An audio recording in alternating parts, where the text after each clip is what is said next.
This is Joe narrating a PowerPoint in science from the unit on Earth and Space Science, Lesson 2, on page 530 in the Kaplan book about Earth's resources.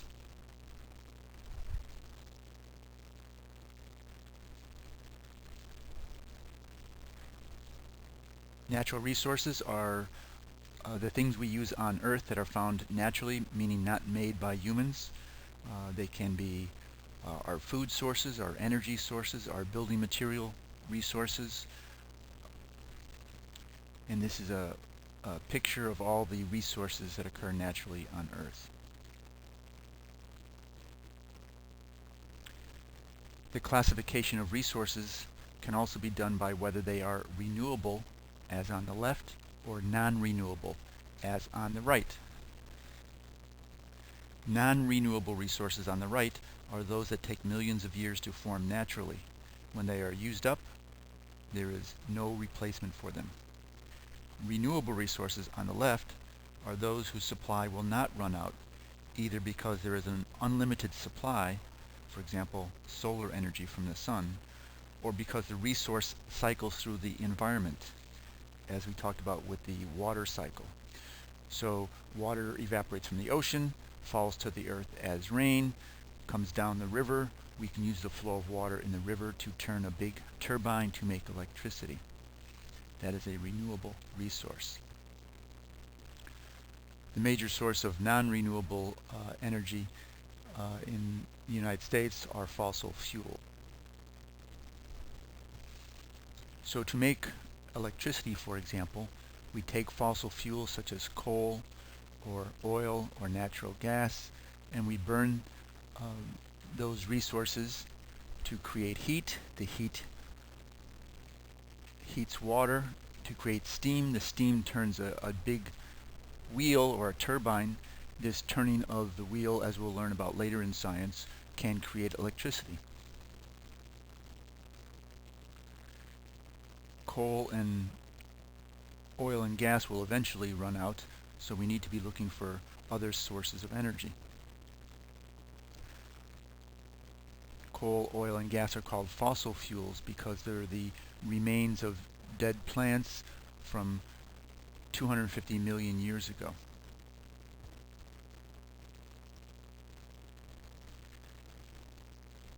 Renewable energy comes from things like the wind turning a giant turbine, as shown here in this diagram on the right, or the sun striking solar panels on the roofs of houses, as on the lower left.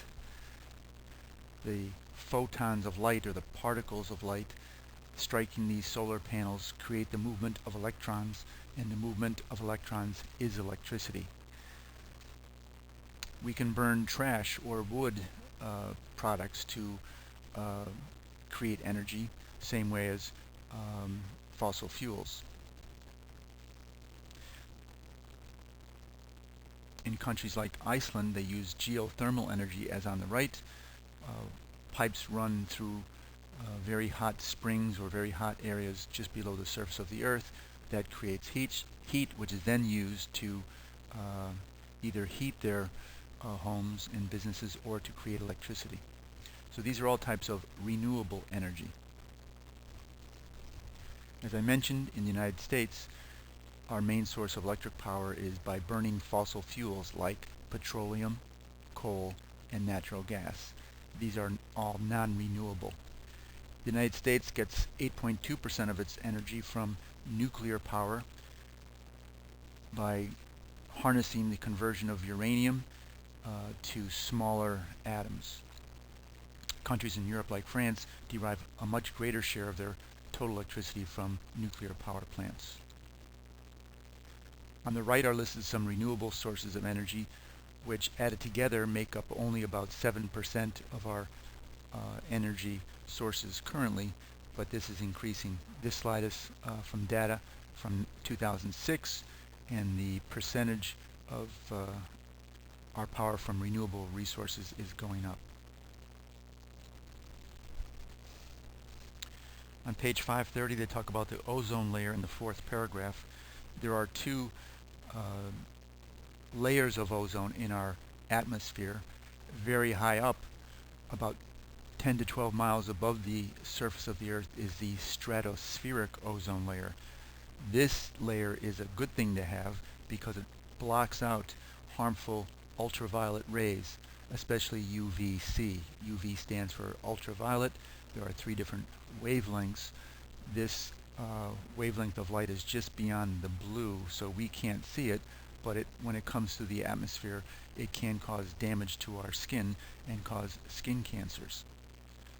So the ozone layer in the stratosphere is protective. The lower level or surface level ozone results from the burning of fossil fuels, and this ozone layer is not healthy for us.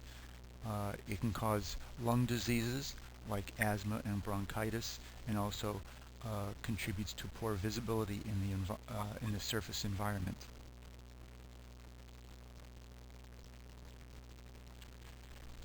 The book mentions that CFCs deplete ozone. CFCs are chlorofluorocarbons. It's a distinct molecule that when released into the atmosphere can get into the higher level of ozone in the stratosphere, and at that level these molecules can interact with the ozone to lower the level of ozone in the stratosphere. The ozone in the stratosphere is converted to simple oxygen. This does not protect us from harmful ultraviolet light, so therefore if we deplete the stratospheric ozone, it is bad for us. Chlorofluorocarbons, or CFCs, were banned in the United States. They were formerly found in aerosol cans like deodorants and hairsprays. These are no longer in use because of their potential to damage the stratospheric ozone layer. The last paragraph talks about conservation. Conservation can be as simple as turning off a light switch when you leave the room to conserve electricity. If you conserve electricity, you lower the need for burning fossil fuels, and therefore there will be more fossil fuels for the future, and also you lower the potential contaminants or pollution from burning fossil fuels.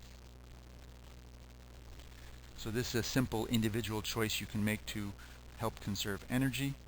Other things at a bigger level we can do are, for example, make cars that are more efficient at burning gasoline so they get more miles per gallon. We can, at a national level, foster development of technologies that exploit renewable sources of energy like wind and solar. We can recycle, and we can use agricultural methods that use less fertilizer and less energy. That's it for page 530, Earth's Resources in the Kaplan book.